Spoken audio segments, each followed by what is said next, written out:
Yandan mı?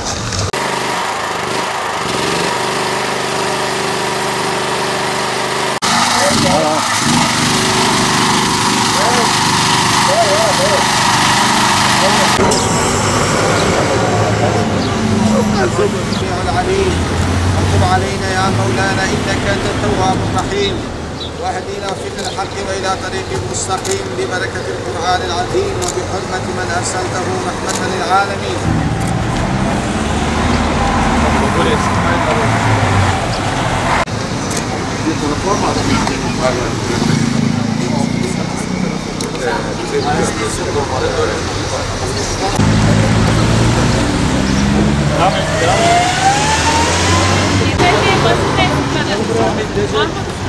Bugün Cizre'miz için önemli bir sorunu çözmüş olmanın mutluluğunu hep birlikte yaşıyoruz.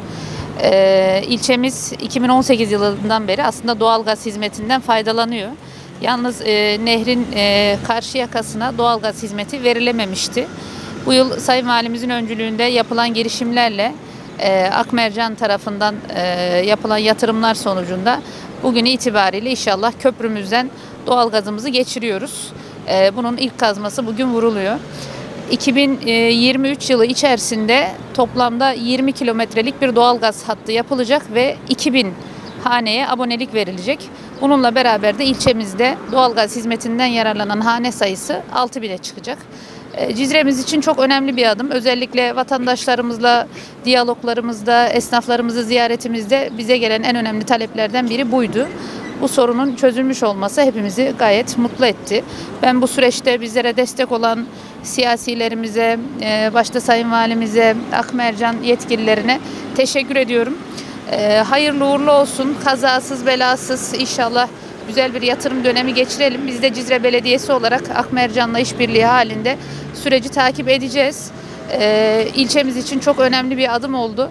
Burada yaklaşık 3 mahallemiz bu yıl içerisinde bu hizmetten faydalanacak. Biz devlet hastanemize kadar olan hattı uzatmak istiyoruz. İnşallah Dicle Mahallesi, Yafes Mahallesi, Kale Mahallesi bu hizmetten yararlanacak. Şimdiden vatandaşlarımıza, ilçemize hayırlı ve uğurlu olsun. Veysel Şık ben, Cizreli bir vatandaşım. Cizre'mize hayırlı olsun, güzel müjdeler aldık bugün. Uzun bir süre sonra Cizre'miz doğalgaza ulaştı. Hayırlısıyla bu kış güzel ısınacağız, öyle görünüyor. Bu emeklerde, yapımda emeği geçen herkese teşekkür ediyorum. Hayırlı uğurlu olmasını diliyorum inşallah.